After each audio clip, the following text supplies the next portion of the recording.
Great. Well, good afternoon, everyone, and welcome to our second major overview webinar on the U.S. Economic Development Administration and our $3 billion American Rescue Plan supplemental appropriation. It's great to have so many stakeholders and customers joining us today to learn more about this programming. Today, we have a VIP guest to help us kick off. It's my distinct pleasure to welcome the 19th Deputy Secretary of Commerce, Don Graves, to the webinar. Deputy Secretary Graves not only has a great passion for this subject matter, but has extensive experience working on economic development in both the public and the private sector, including extensive work on economic inclusion, small business assistance, community development, economic recovery, social impact investment, and corporate social responsibility, among other areas. In other words, he really speaks our language. We're very fortunate to have Deputy Secretary Graves in our C-suite helping to lead equitable economic development efforts here at the department. Deputy Secretary, welcome, and thank you so much for being with us today. Well, good afternoon, and thank you, Dennis. I'd like to thank everyone online for joining us today. More than a year ago, we put our lives on hold as we faced the reality of a global pandemic, something not seen in more than a century and something none of us were prepared for. According to the U.S. Census at the Commerce, nearly 10% of Americans lost their jobs due to the pandemic. Biden-Harris administration is committed to helping America build back better from the devastation to our economy caused by the coronavirus pandemic. After taking office in January, President Biden unveiled the American Rescue Plan, which provided the Department of Commerce's Economic Development Administration, or EDA, with $3 billion in supplemental funding. In April, EDA updated its investment priorities with an increased focus on and emphasis on equity. EDA's American Rescue Plan funding, that you're going to hear about more, is the largest federal economic investment in decades. It's being administered with these priorities in mind, and it will assist these in their efforts to build back better. Last week, Secretary Raimondo announced a series of programs to equitably invest this $3 billion in communities across the nation. The 6 EDA American Rescue Plan programs we'll outline for you today focus on bolstering a variety of areas, including entrepreneurship, workforce development, travel and tourism, and other key sectors impacted by the pandemic. They're designed to assist those traditionally underserved, including women, people of color, and tribal and indigenous communities. Under the American Rescue Plan, EDA will make grants to state and local governmental entities, institutions of higher education, not-for-profit entities, unions, and tribes.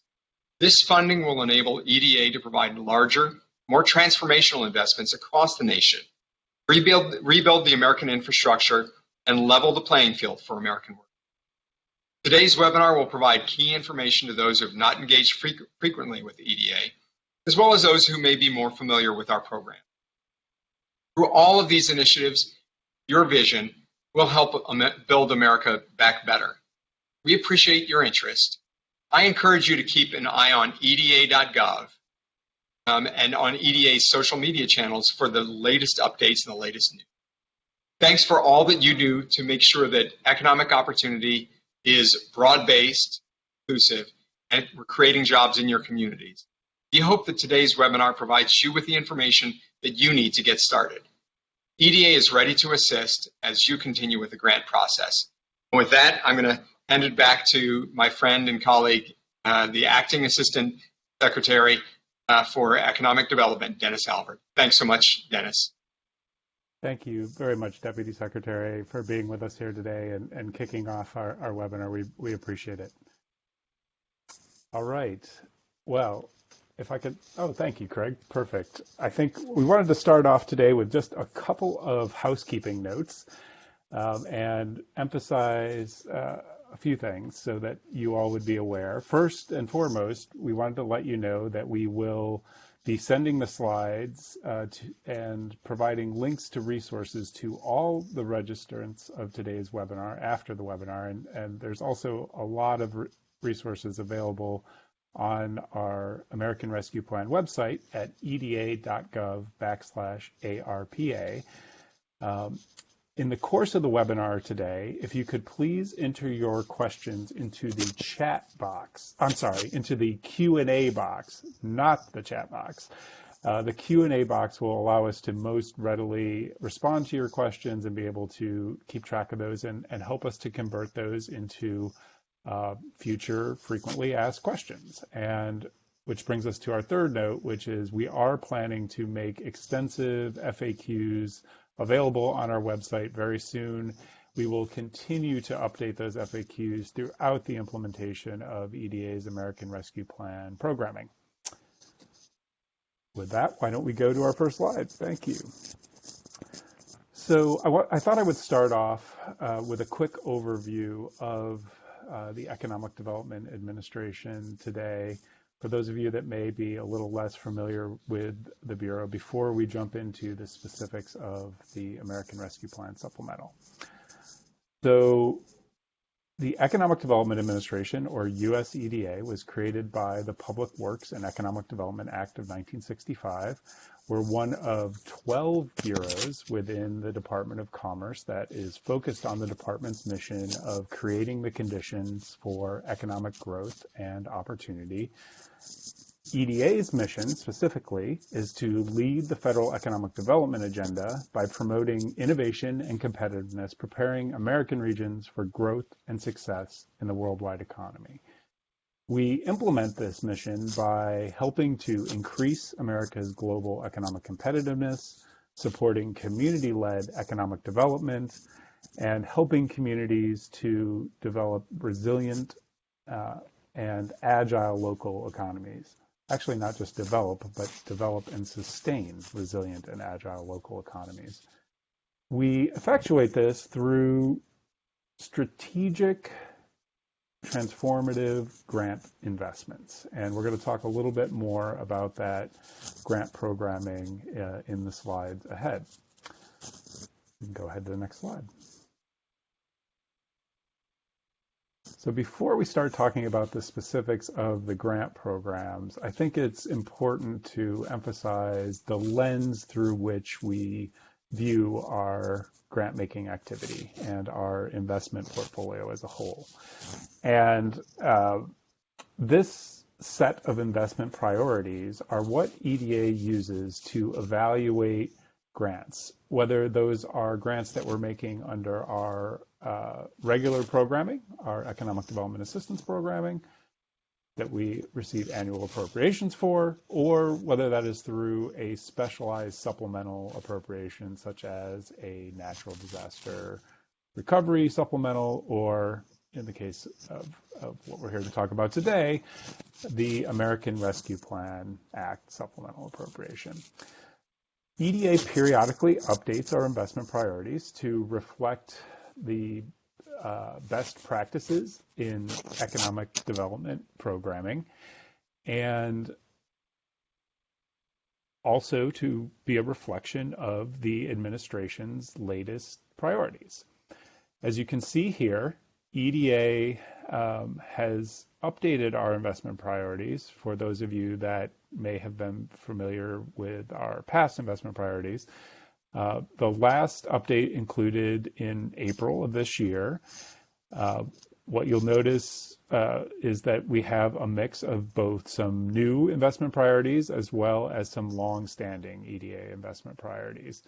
Importantly, as the Deputy Secretary mentioned, equity is now our top priority on this investment priority list. And here we're looking to emphasize those communities and populations that may have been underserved and unable to avail themselves of past economic prosperity.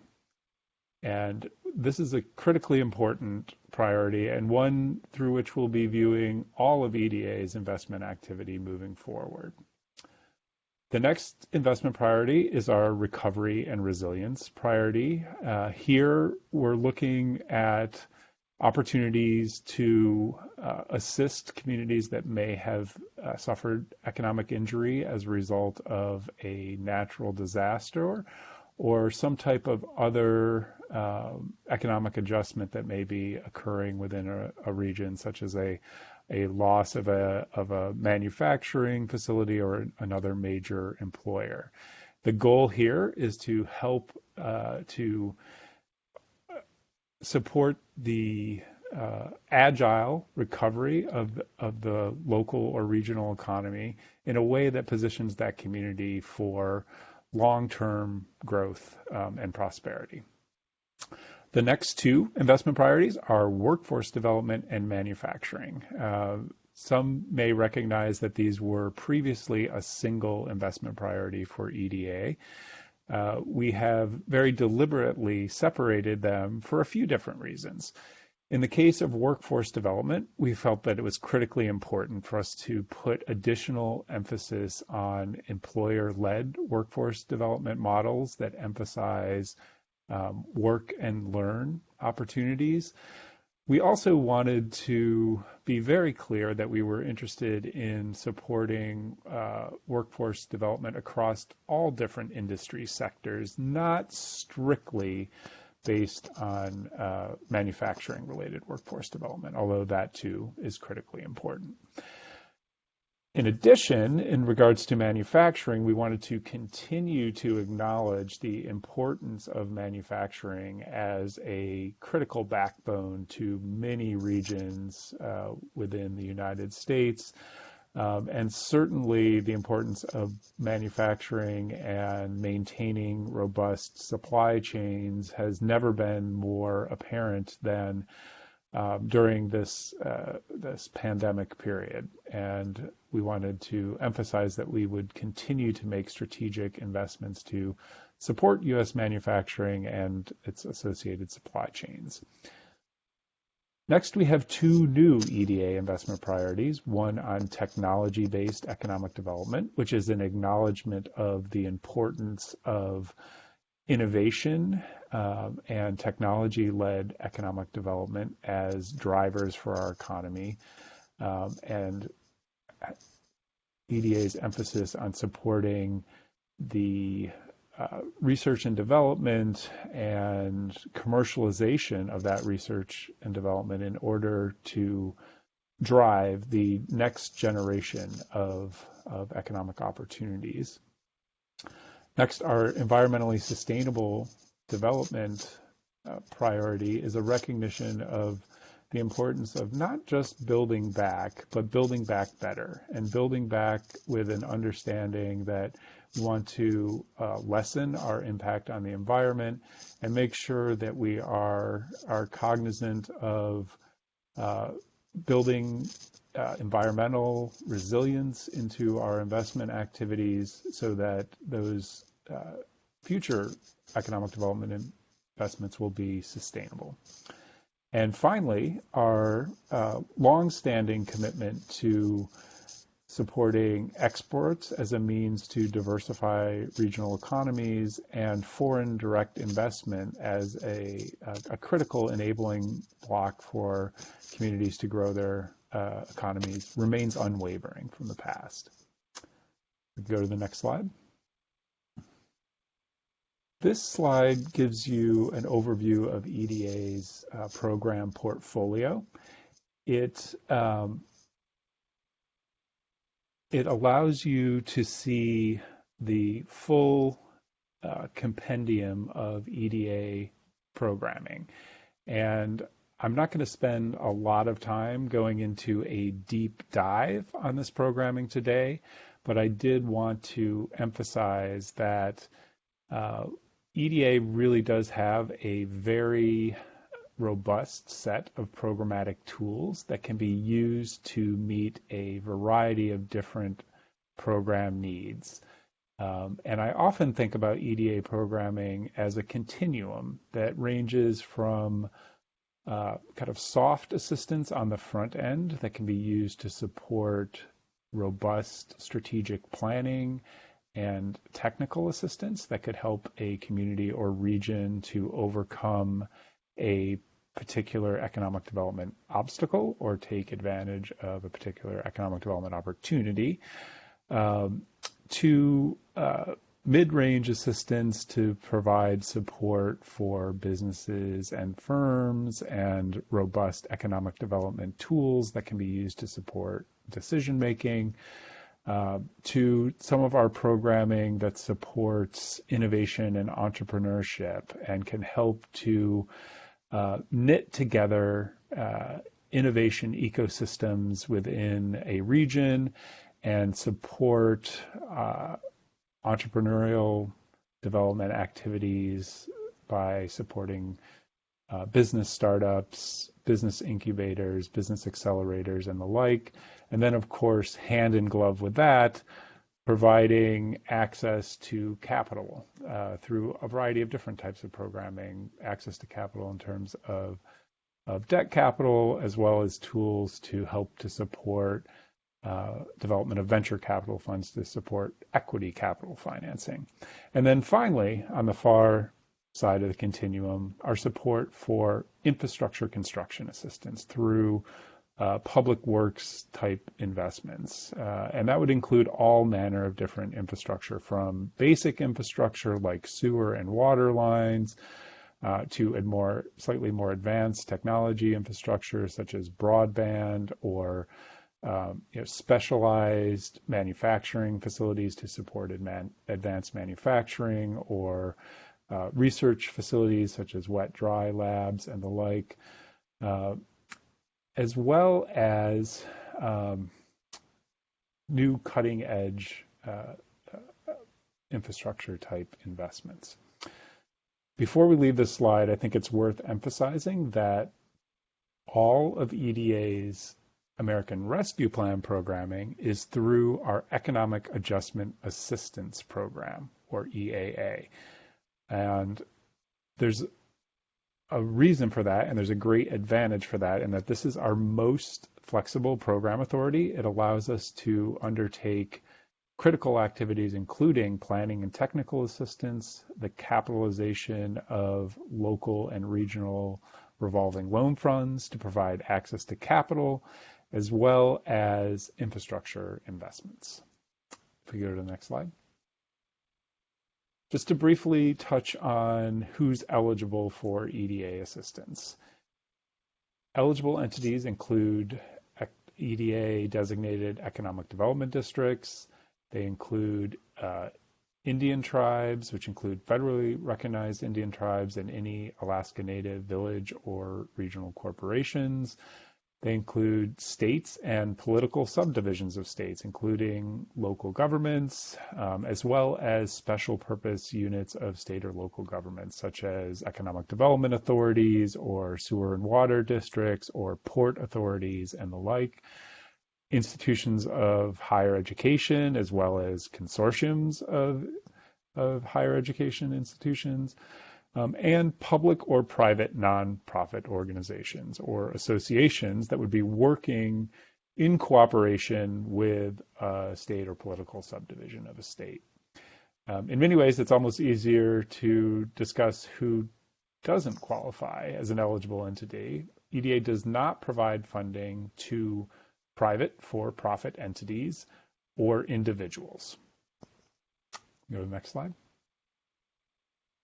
So now we're going to launch into our discussion of our American Rescue Plan grant programs. EDA has received a historic $3 billion supplemental appropriation through the American Rescue Plan Act, focused on investing in America's communities. And through this appropriation, we'll be continuing to support our tried and true locally driven economic development focus with a particular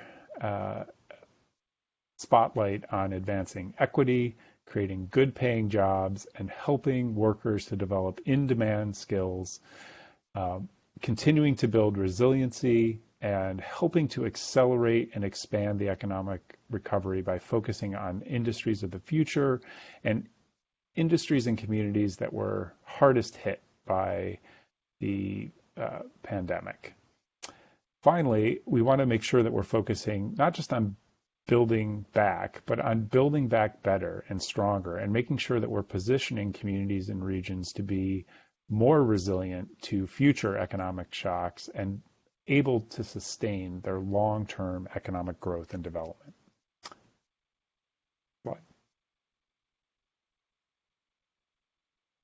So this kind of gives you the organizational construct within which we're thinking about EDA's American Rescue Plan funding. It also gives you our organization for the balance of the webinar here today. So we're thinking about our American Rescue Plan funding in the context of jobs for today, communities built for all, and regions for the future. And we have a suite of programming under each of those different areas that we'll be discussing next. Go to the next slide. We've made two distinct commitments under the American Rescue Plan. One is $300 million to support coal communities. Coal communities were in the midst of a significant economic transition even prior to the onset of the pandemic. Those economic conditions were certainly exacerbated as a result of the pandemic, and EDA wanted to make sure that we were providing a particular emphasis and adequate resources to help those communities to bounce back quickly. Second, a statutory commitment was to support at least 25% of the American Rescue Plan funding, or $750 million, dedicated to communities that were injured as a result of job and GDP losses in the travel, tourism, and outdoor recreation sectors. And we'll talk more about that programming. Slide. This slide gives you a quick overview of all of the different programs. We have 6 distinct programs and 6 distinct notices of funding opportunity that we'll be providing under the American Rescue Plan. This gives you an outline of those different programs as well as the available funding for each of them. And we'll be doing a deeper dive, so I won't spend too much time talking about that today. Go to the next slide.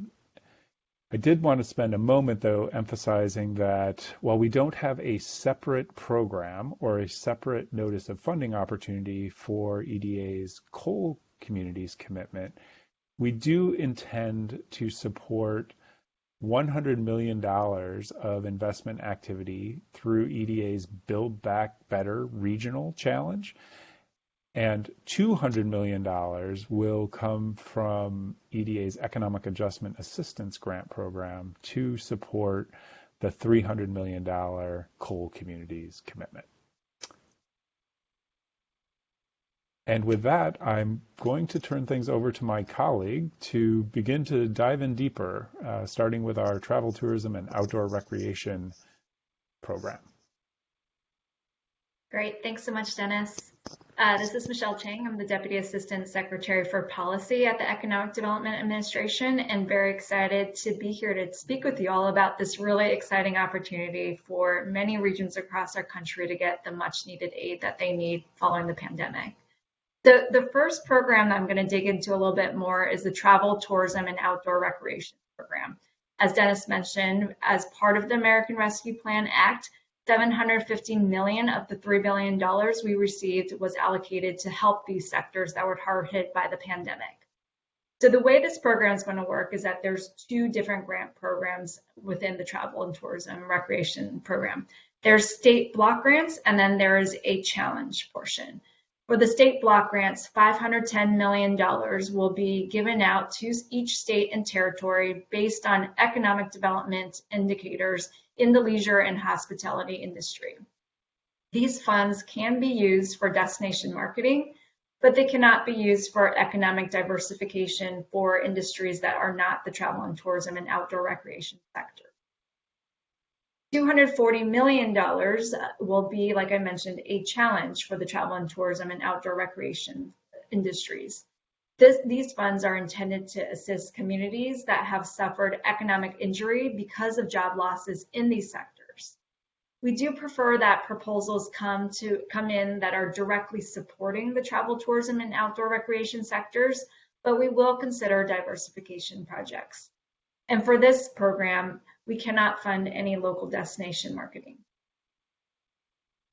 Next slide. The next program I'm going to talk about is the Good Jobs Challenge. This is a $500 million workforce development program. And the goal of this program is to get Americans into quality jobs by establishing or strengthening regional systems or sectoral partnerships that will train workers with the in-demand skills they need to land these quality jobs. What we're really excited about is with these funds, proposals can also be able to support participants with the much needed wraparound services that we know workers need to be able to complete this type of skills training. And so this wraparound services can include things like childcare, transportation, career coaching, and navigation. We also are looking for strong employer commitments to hire as part of this program. We want to ensure that the skills training that workers are spending their time doing will actually lead to real jobs at the end of the day. And so that will be a very key component of this program. With this program, we're funding 3 phases of work. The first is system development. This is funds to help an organization establish and develop workforce systems and sectoral partnerships. The second phase is program design. This is funds to develop skills training curriculum and materials, as well as to secure the technical expertise to train workers and to secure those much needed employer commitments to hire that I mentioned earlier.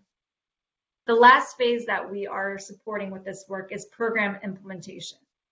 This is funding for non-construction projects to provide the actual workforce training and connect workers to quality jobs, as well as the wraparound services I mentioned before. Next slide. The real beneficiaries of this program, as we see it, are unemployed or underemployed workers from underserved communities. Dennis mentioned our key investment priorities, and the top one being equity. And so this is really where we're hoping that proposals will come in that really serve folks that are in underserved communities. We are also open to projects that are serving incumbent workers from underserved communities who have opportunity for upskilling and increased wages. For this program, other eligible uses of funds are capital expenses, such as much needed equipment purchases that we know many training programs need to be able to complete their training, as well as any sort of funds to cover leases or rents for training facilities. These are all permitted uses of funds. However, any sort of construction that breaks the ground, for example, if you need to construct new facilities to actually conduct the training, those funds are not allowable under this challenge. However, any sort of workforce program that requires construction can and should apply to another NOFO under our program, which is the Economic Adjustment Assistance Program, where construction that goes along with the Workforce Development Program is allowable. The last piece on this program that we want to mention is that disbursement of funds is gated upon successful completion of each phase of the Workforce Development Program. So system development, work program design, and program implementation. Before we can move a successful grantee into the next phase, we need to be able to see that the grantee has completed the previous phase successfully. And to mention there, if you are a region that has a successful system in place, but needs some funds just for the program design and program implementation pieces, we are open to those type of proposals. You will just need to demonstrate that you have completed the system development phase of this work. Next slide. The next program is our Economic Adjustment Assistance Program. For those that are familiar with EDA, this is one of our most traditional and flexible programs. We are allocating $500 million towards this program, and it allows proposals that invest in infrastructure, technical assistance, planning, revolving loan programs, all through a competitive process that is available to every community. This program is intended to fund both non-construction and construction activities that aren't already part of another NOFO. We do encourage applications to be submitted that are based on long-term, regionally oriented, coordinated, and collaborative economic development or redevelopment strategies that foster economic growth and resilience. And this includes plans that are aimed at building stronger regional economic links between both urban centers and rural areas. And Dennis talked about our coal communities commitment. $200 million of this program will go towards coal communities. Next slide.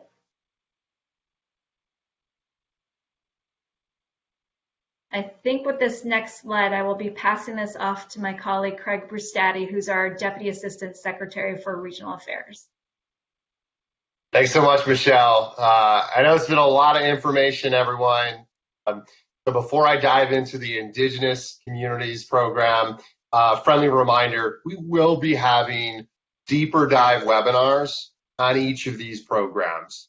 Starting with, on Monday, the Build Back Better Regional Challenge, which I'll cover in a second.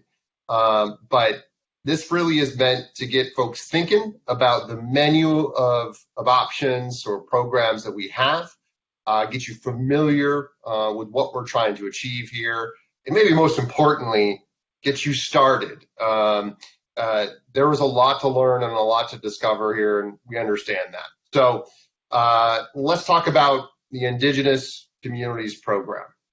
We recognize that these communities have been some of the hardest hit from the pandemic, health and economically. So we have designed a program exclusively for our Indigenous communities that reflects the strengths and strategies of our Economic Adjustment and Assistance Program. But we do recognize that some of these communities need much more basic infrastructure or the beginnings of economic development work to get momentum and to build capacity. So through this challenge, we will be supporting all the types of projects that we normally do through the Economic Adjustment and Assistance Program, but do recognize that we need to go a little further upstream and support more capacity building or community support type projects, such as community health centers, perhaps some education facilities, broadband connectivity. We really want to provide both foundational and scalable economic development resources and support to the Indigenous communities, and $100 million across the nation for this effort. The big one, though, moving from 100 million to 1 billion, where I know there's a lot of interest, is this Build Back Better Regional Challenge. At its core, the Build Back Better Regional Challenge complements and really elevates EDA's strengths. For decades now, we have been supporting place-based, regional-focused cluster economic development. Given the times and the need to truly think differently, though, we designed this billion-dollar challenge to instigate partnerships, collaboration, and maybe most importantly, alignment across a region's full set of stakeholders, accelerate growth in either established industries or emerging and growing industries all at once. So what is that all at once? 3 to 8 projects all at once, aligned around a specific vision and opportunity for a region. Maybe in a manufacturing cluster that is the construction or modernization of some manufacturing facilities or infrastructure supporting manufacturing, complemented by a workforce and talent development program helping local citizens gain advanced manufacturing skills, complemented by a university running an entrepreneurship and innovation program supporting commercialization, business start, business growth in robotics and AI and UAV or UAS technology. Businesses, research, talent, and industry aligning together to support the vision, a single vision of a region. Now, this can be a single industry or a number of complementary industries. But again, the important piece is there's alignment across participants in these clusters. $100 million of this $1 billion will go to coal communities, part of our coal community commitment. How we're going to do this is in 2 phases. Phase 1, we will be assessing concept proposals led by a single coalition leader to provide, we will assess those concept proposals for capacity, alignment, partnerships, and potential. And the idea here is to identify the most promising transformational projects or regions and clusters, I should say, and accelerate their capacity and their readiness with technical assistance grants in phase 1. Those technical assistance grants will be up to $500,000 per region. And we'll make those in winter, sometime possibly in December, early December we're targeting. So communities can, like I said, accelerate their readiness, polish their proposals to get towards that implementation phase. But that is one step. I also want to emphasize longer term capacity building, where we envision this phase 1, these technical assistance grants, to provide up to 2 years of capacity for a region to collaborate, align their resources, and strengthen their cluster. So they're ready to participate in not only EDA funding, but any sort of growth support from federal or philanthropy. This is an unprecedented capacity builder for our regional economies, and why we're hoping to hit 50 to 60 of them all at once. Quite an exciting infrastructure for our nation. Ultimately, in phase 2, applications will be due in March 15th, and we'll select about half of those from phase 1, or 20 to 30 regions, awarding collections of projects, $25 to $75 million total. So, for example, a $25 million award to a region would go to perhaps 3, 4, or 5 different projects, ranging from $3, $4, $5, or $7 million a piece. So, or more simply put, maybe it's 5 projects at $5 million a piece, totaling $25 million. So it's a collection of projects. Each project would not receive $25 million, but the collection as a whole. So this is the Build Back Better Regional Challenge. I know there's going to be a lot of questions about this. Looking forward to diving deeper with you all next week on Monday. Statewide Planning, Research, and Networks, $90 million in foundational and transformational work, where through our statewide planning effort, non-competitive award invitations are already going out to all state governments and relevant officials to provide $1 million in planning and strategic resources so states can either A, prepare strategies, plans, readiness to participate in some of this menu of programs.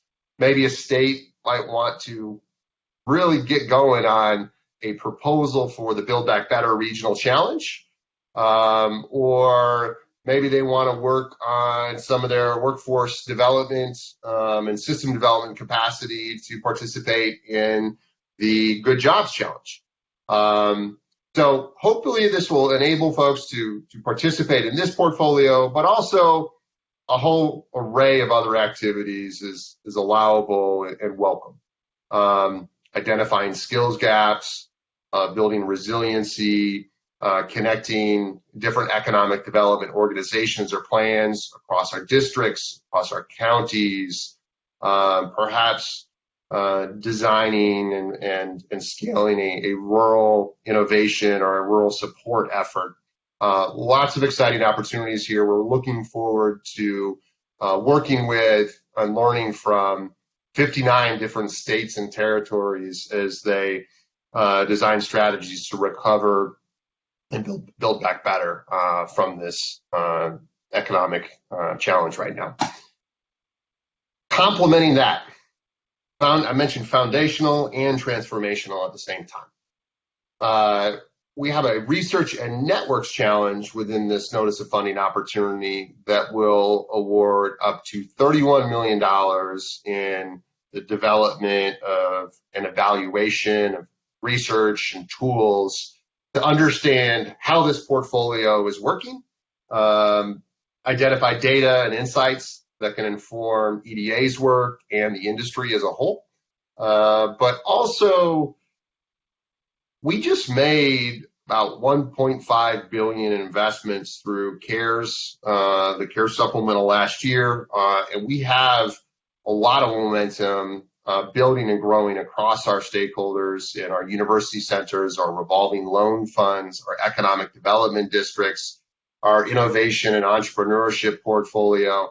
And there are hundreds, if not thousands, of EDA stakeholders working to address their unique needs from rural to urban, east to west. And we want to find ways to share lessons, ideas, resources, and strengthen the economic development community by connecting one another, not just locally or regionally, but do this at a national level. And I'll close with this networks of practice pitch that I think all of us can appreciate.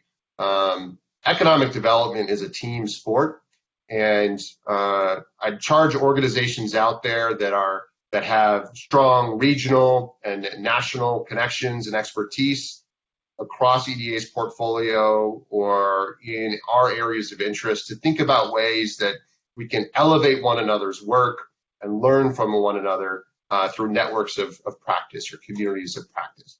I hope, as you've seen this portfolio today, I hope you felt a sense of going big. We have $3 billion. This is unprecedented funding, and it is in unprecedented economic times. And what you may have thought about or evaluated when pursuing EDA programs in the past, I just charge us all to think a little bit bigger, bolder, and better, and certainly, most importantly, more equitably. We've got a lot to do. We also have a short time to do it. I think I already previously mentioned all of these funds must be awarded and obligated by next fall, September 22. So a lot of work ahead. Everyone should start with the notice of funding opportunity. You've seen this informational high-level overview. Don't wait for the deeper dives. Don't wait for to talk with an EDA representative. All of our notices of funding opportunity are readily available. You can download them now. Get familiar with those materials, the evaluation criteria, what we're looking for, what we're prioritizing, and bring that back to your community and start the conversation. Start iterating ideas and strategies. It's an exciting portfolio, and we do want you to, again, think big. But the notices of funding opportunity are where to begin. I'll also close with once you are familiar, once you are ready to have a more specific conversation or ask some specific questions, everyone please get to know your economic development representative or EDR. Contacts can be found on our webpage. There are experts, our liaisons, and we're leaders in the field that support our customers on a day-to-day basis. That's it from us. I want to spend some time just talking or addressing some questions and working with you all directly. I think Michelle, our Deputy Assistant Secretary for Policy, Jeff Robertson, our Chief Counsel, and a couple others might be joining me for some Q&A. And to start with, we've talked about equity a lot today, and we've received this question a bunch lately. How will EDA recognize equity in application evaluation? Michelle, I think this is a good one for our DAS for policy. What do you think?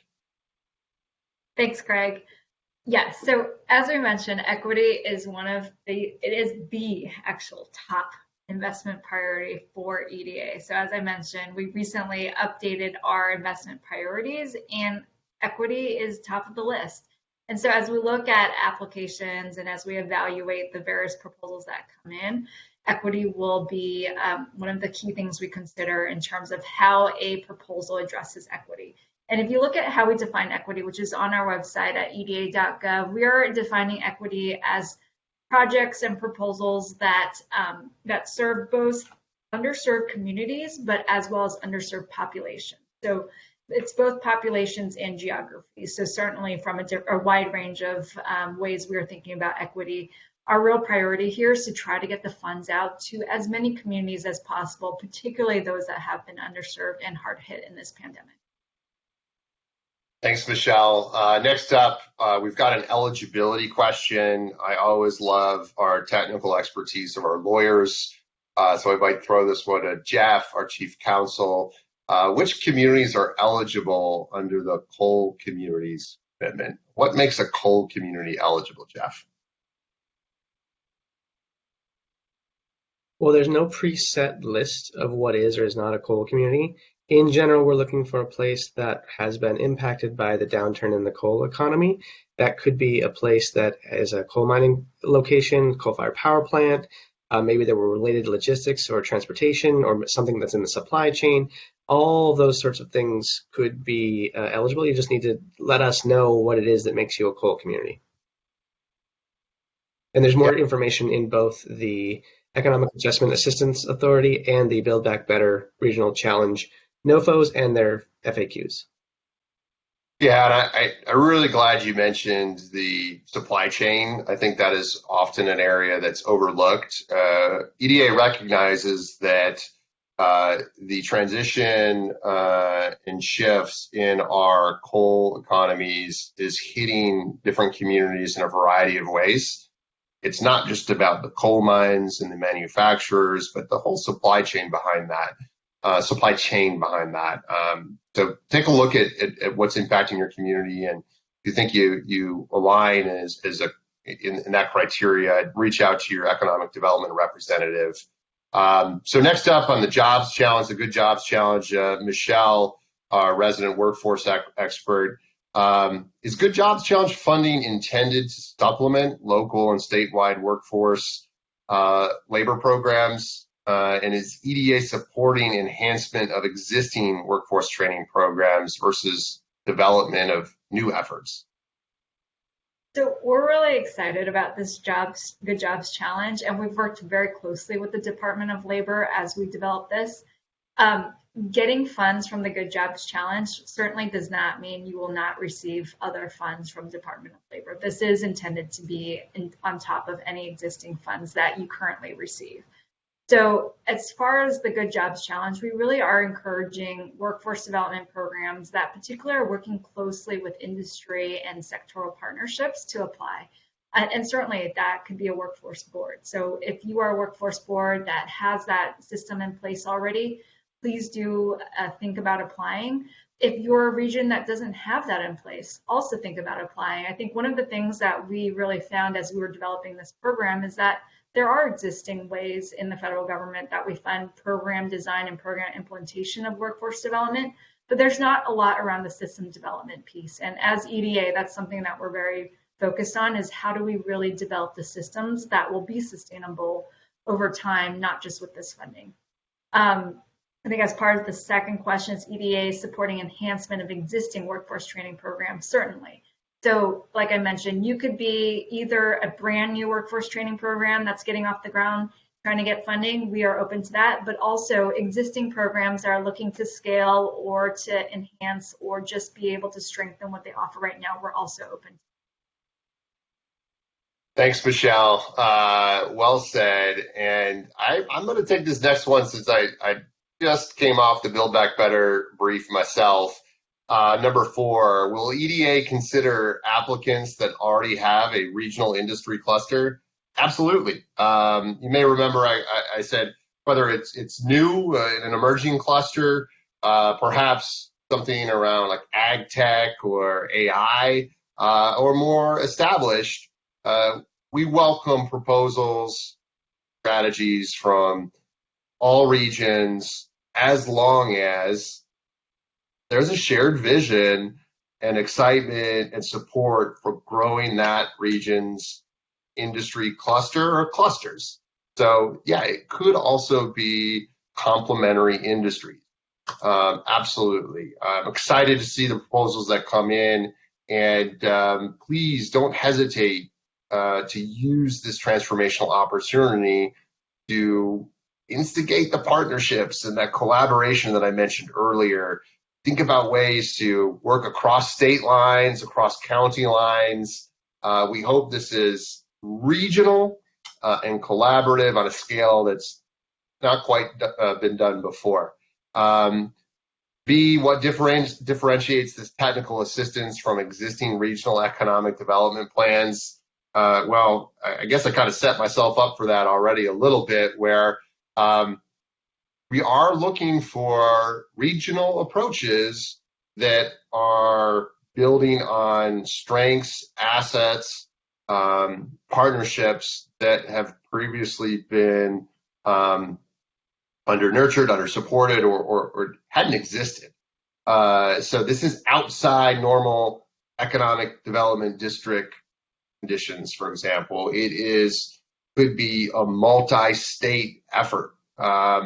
The idea here is to invest in technical assistance capacity that just wouldn't normally be plausible without this investment, the scale of investment, and this type of investment. Hope that helps. Jeff, an application question for you. As applicants consider these different programs, does EDA encourage or discourage them to submit applications for same projects to different notices of funding opportunities, or NOFOs? So the same project, and this is a very frequent question in the Q&A, the same project should only be submitted once. So if you have a construction project, you'll have to choose which NOFO or competition you want to submit it under. Now, we will also work with you if, for example, you submitted under the wrong competition, but note that there are different competition requirements, so we might need supplemental information if that happens. Thanks, Jeff. This last one is pretty quick, and then I'm checking the chat room or the questions and see a couple themes I'll highlight in a second. Do all grants have to be awarded by September 22? Yes. As I mentioned earlier, there is a very important urgency to recover quickly, efficiently, and most importantly, better and more equitable than before. We've got to get these resources out. We've got to get to work. So all of these programs will be awarded and we're obligated by September 22. But there are different deadlines for many of these programs. So please get familiar with whatever respective program you're most interested in, and be sure to understand those respective deadlines and overall milestones and timelines. One quick add to that, and just we don't have flexibility. We don't have flexibility in that because Congress told us that's when we have to do it by. Yeah. So Jeff, while you're on the flexibility piece, I saw a lot of questions coming in about matching fund requirements. What do you think the crowd should know about matching funds for this supplemental? That was probably the most frequent question, so good flag. The answer is that it varies by competition. There are some competitions that are funded at 100%, and that includes Indigenous, Statewide Planning, and Good Jobs, and also Phase 1 of the Build Back Better Regional Challenge. The rest, though, do have matching requirements. Usually, we're expecting to fund around 80%. We can go up to 100% in certain circumstances. That includes for tribes, or for places that have exhausted borrowing or they're taxing the borrowing authority, or sometimes other specific circumstances. Great. An easy one that I also saw is when our applications open. We're open now. As I said earlier, the notice of funding opportunities are live on grants.gov. You can download and access now, and we are welcoming applications today. So again, don't hesitate to get started. Don't hesitate. Don't wait for more information. Please get into those NOFOs today. Get familiar with them. it is a process. There are very aspirational programs and strategies here, and we recognize that it's going to take communities some time. So please, please, please get started now. Michelle, I've seen some on the workforce and the Good Jobs program on wraparound services. Can these funds for the Good Jobs program, are they allowed to support wraparound services under that grant program? Yes, so for the Good Jobs Challenge, the funds can be used for wraparound services. So things like childcare, transportation, career navigation and coaching, those are all eligible uses of funds. I think one note on that, the funds cannot be given to the individuals directly, so will have to be given to an entity that's providing the childcare to subsidize the cost versus to the actual individuals. Thanks, Michelle. I'm going to wrap up with two more and close out. 1 more minute each. Questions around eligibility of 501(c)(6)s, Jeff. So not a C3, not a 501(c)(3), but a 501(c)(6). What guidance do you have for that?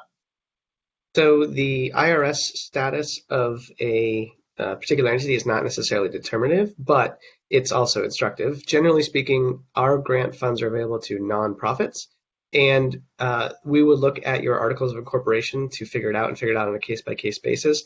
But for the most part, we expect C6s to be eligible. Thanks, Jeff. Last one, I'll take this one on Build Back Better. Lots of questions about the definition or size or scale of a region.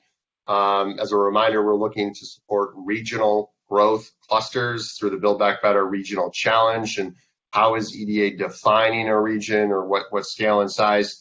I'd encourage folks, check out the NOFO. We have some very helpful explanatory language there that I think really illustrates the options and the framing for how we will consider regional, what a region or regionalism is here. But the bottom line is it's really up to, or it is defined by the conditions on the ground. It would be hard to measure or propose a region that is 7 or 8 states large, but it is definitely a concentration of activity, both economic activity, transportation, and connectedness, and it could vary by state and by location across the nation. So we anticipate some regional proposals might be more localized, depending on the conditions on the ground, and some might be broader for same reasons. So check out the explanatory language in the NOFO and some of the forthcoming frequently asked questions. I hope it is relevant and useful for your unique needs within your region. So with that, as you've been staring at this slide, we've got a lot more coming. We'll be really updating materials in the coming weeks as we engage with more, updating our frequently asked questions documents, for example, into our social media newsletters, and please get into grants.gov and download those notices of funding opportunities. Start reading them tonight. Get familiar. That's going to be the best thing to start with. Thanks so much for coming, everyone. We're really excited about this opportunity. We can't wait to collaborate and back better with you all. Have a wonderful day.